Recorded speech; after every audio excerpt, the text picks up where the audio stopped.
ഇപ്പോൾ ശരിക്കും താങ്കൾ അറിയപ്പെടുന്നത് മറ്റുള്ളവർക്ക് കളിയാക്കാനുള്ള, പ്രത്യേകിച്ചും സോഷ്യൽ മീഡിയയിൽ കളിയാക്കാൻ ഒരു കോമാളി പീസായി മാറുന്നു. കോമാളിയായിട്ട് തന്നെയാണെന്നാണ് തോന്നുന്നത്. അങ്ങനെ തന്നെയാണ്, കാരണം എല്ലാവരും ഇട്ട് കളിയാക്കുവാണല്ലോ. അപ്പൊ ഒരു കോമാളിയാണല്ലോ അങ്ങനെ കളിയാക്കേണ്ടത് വരുന്നത്.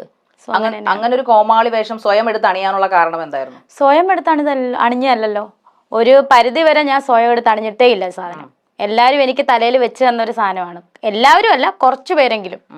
എന്നെ സപ്പോർട്ട് ചെയ്യാത്ത കുറച്ച് പേരുണ്ടല്ലോ, കളിയാക്കാൻ വേണ്ടിയിട്ട് തന്നെ ഇരിക്കുന്നവര്. അവരെനിക്ക് അണിഞ്ഞു തന്നൊരു സാധനമാണ് ഈ കോമാളി എന്നാണ് എൻ്റെ ഒരു തോന്നൽ. ഓക്കെ. രേണുസുതിയെ മാത്രമാണല്ലോ ഇങ്ങനെ വളഞ്ഞിട്ട് ആക്രമിക്കുന്നത്? വേറെ ഒരുപാട് ആൾക്കാർ ഹോട്ടായിട്ടുള്ള കാര്യങ്ങൾ ചെയ്യാറുണ്ട് ചാനലുകളിൽ അല്ലെങ്കിൽ ഇൻസ്റ്റാഗ്രാം പേജസിലൊക്കെ. അവരും ഈ പറയപ്പെടുന്ന പോലെ ബിക്കിനി വേഷങ്ങളോ അല്ലെങ്കിൽ കുറച്ച് എക്സ്പോസ്ഡ് ആയിട്ടുള്ള വേഷങ്ങളോ ചെയ്യുന്നത്. അപ്പൊ രേണുസുതിയെ മാത്രം തെരഞ്ഞെടുത്ത് ആക്രമിക്കാനുള്ള കാരണം എന്താണെന്ന് ചിന്തിച്ചിട്ടുണ്ടോ? ചിന്തിച്ചിട്ടുണ്ട്.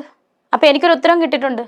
എന്താണ്? മേ ബി ഹസ്ബൻഡ് മരിച്ചു പോയത് കൊണ്ട് വിധവ എന്നുള്ള കൺസെപ്റ്റിൽ നിന്ന് വിപരീതമായിട്ട് ഞാൻ കാണിക്കുന്നത് കൊണ്ടാകാം ഇവരിങ്ങനെ വളഞ്ഞിട്ട് ആക്രമിക്കുന്നത്. ഓക്കെ.